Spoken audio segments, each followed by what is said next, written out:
Hey guys, welcome back to the channel. So if you are a returning subscriber, how are you doing? I'm happy you're here. Grab yourself a cup of tea because the tea is hot and skid markle is going down. If you're a new viewer and you like this content, don't forget to like, comment and subscribe to the channel because it helps me in the algorithm. What can I say? Oh my God, so much has gone down.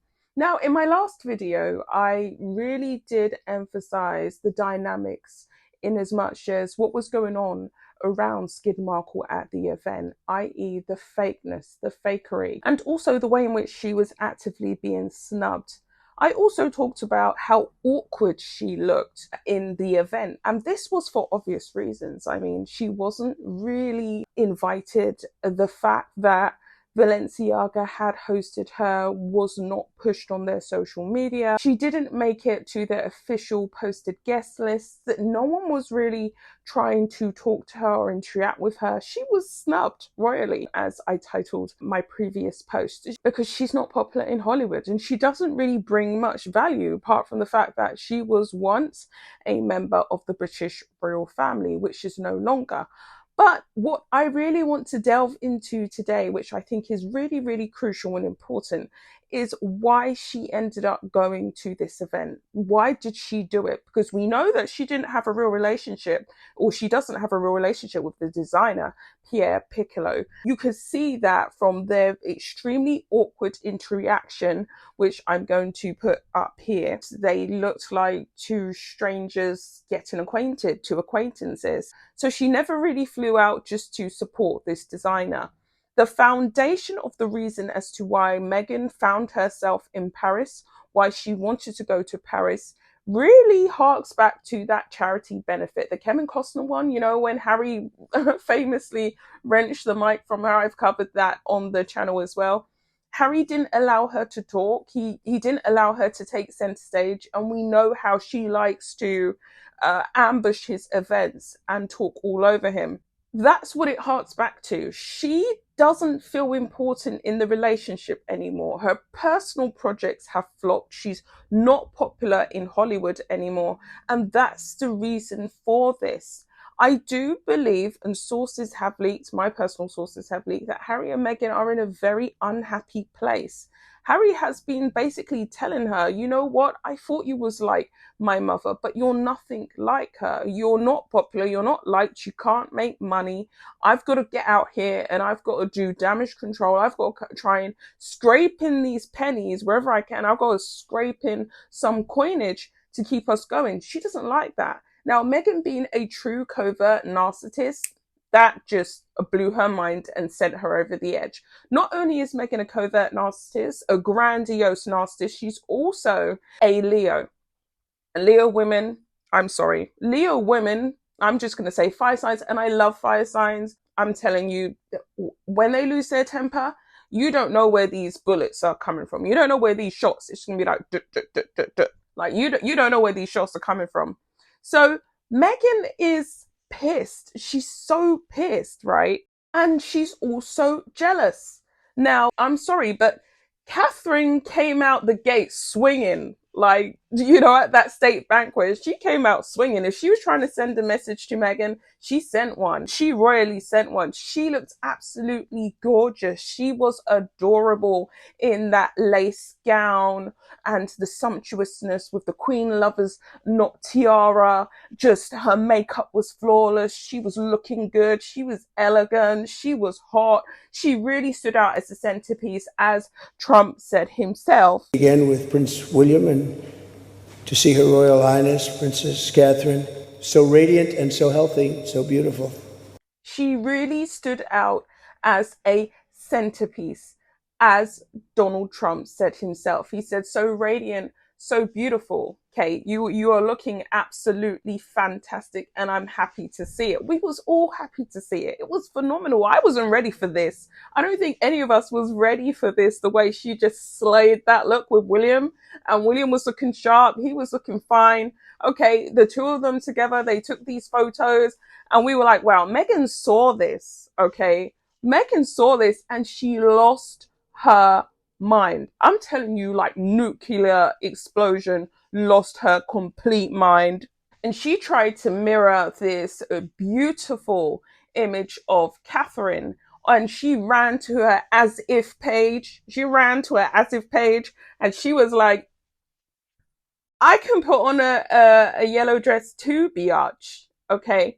I can put on a yellow dress too. Okay, girlfriend. I can put on a yellow dress too. We can all put on a yellow dress. And she, she whipped out the little doggy because, she likes to use pets that she doesn't really care about and she abandons for weeks as accessories. And that was the best looking thing in the photo. Okay. So she whips out the little doggy and she's standing there in her empty as if garden on her as if page, as if she's even going to be able to turn this hate train around. But that wasn't enough for her because any fool could see. I mean, at the end of the day, you can't really compete with a real tiara with real diamonds in it. Meghan was struggling. So I personally believe that Harry went berserk over the images as well. And it really triggered feelings of wanting to go home and being homesick. Harry's been homesick for a while, and Harry was completely over the moon when he came back, especially on the first day of the World Child Awards, when he came back to the UK for his faux little short royal tour here. Harry was over the moon to be home. He's desperate to reconnect with the royal fold. He's not happy in America. It's not working out. It hasn't been a picnic, as Meghan has desperately tried to convey to us in every single public appearance. You can see in these images with Catherine, William, and Harry how they used to laugh and joke like brothers and sister, like brother and sister. Harry had an infectiously happy relationship with Kate at one point. And so he would have been talking about the dress. He would have been talking about William. He would have felt like he was missing out. And so we have to remember that Catherine at one point was like Harry's big sister. She was the sister that he never had. Of course he misses her. Of course he talked about that dress. Of course he analysed those images. Of course he zoomed in at night. Of course Meghan had to listen to it and it felt like a knife going straight through her brain as he yammered on about this, which caused undeniable, irrefutable tension and rage and anger. She is a very jealous, enraged woman. She didn't look happy really at one point at this event. She was just there to be there. Sometimes when you go out because you're just really trying to not be at home. In Meghan's case, of course, she can pay to play. So she's literally flown halfway across the globe to get out of that situation because Harry is homesick. He's talking about his family. He's talking about his sister-in-law. He misses them. And she can't stand it. So why does she now default to invoking a trauma response from Harry? And I'm going to say this.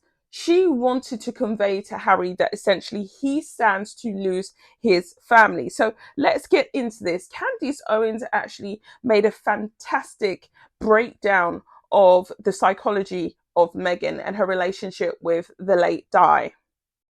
Meghan is a trained actress. What she does is that she studies people. She's not a good actress, but she is a trained one, right? She's been doing it her entire life. And there is no doubt that she studied Princess Diana. She studied her mannerisms towards Harry when he was a boy and the way that she grabs her face. And this is the psychopathic elements of what she does, putting a pregnancy text next to Princess Diana's hair, saying that she put her hands on the grave to have a conversation with her, bursting into tears. And she has convinced, there's a thing called in psychology called the Freudian transfer. She has convinced Harry that she is Princess Diana, except this time he has an opportunity to save her. That is the truth. And it's worked, right? So she's done this convincing performance for Harry that I don't know how I ended here. I just love you. And I'm just like your mom. And the one chance that you had to save your mom again, when he recounts that tale and the things that she said, she threatened homicide on her unborn child and suicide on herself.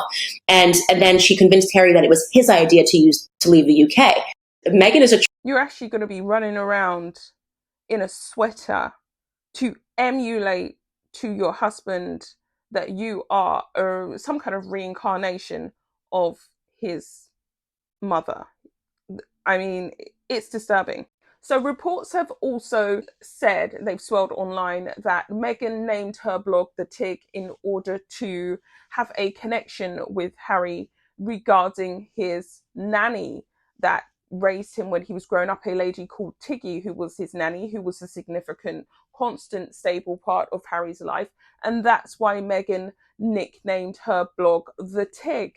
Tom Bower also said on social media that during his research of Meghan, what he found was that she actually said to Harry that she can channel Diana from beyond the grave, and she has been channeling Diana, well, a version of her to Harry, and that's in fact how she ensnared Harry. It's also been reported factually that Meghan wore Diana's perfume on the first date in order to invoke those emotions in Harry.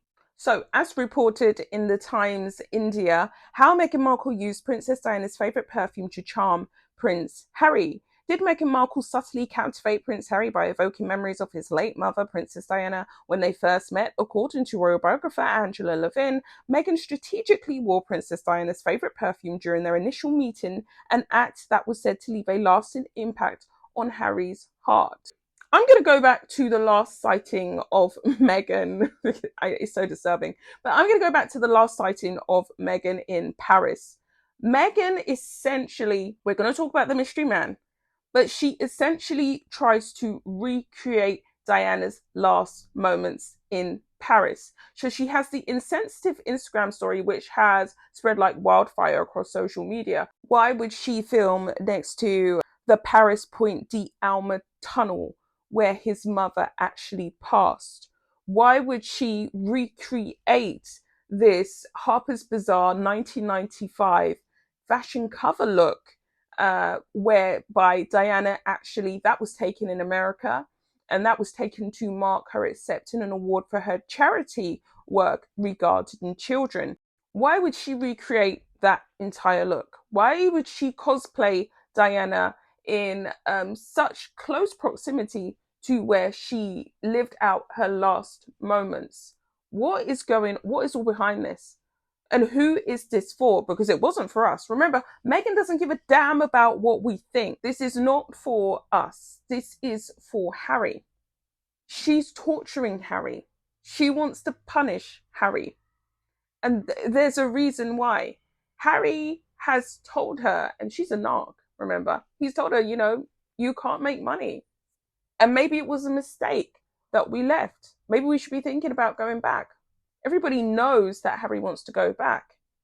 This has sent narcissistic rage, or it sent her into a narcissistic rage. I'm going to elaborate on the flirting with the new lover. So narcissists, what they like to do is they like to try something out called triangulation. They like to triangulate the core person in their relationship with an outside person, and they divide their attention between the two.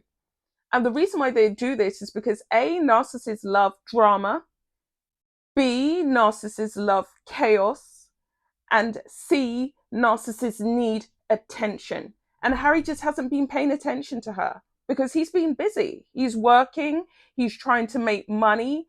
He's been struggling out here. They are struggling.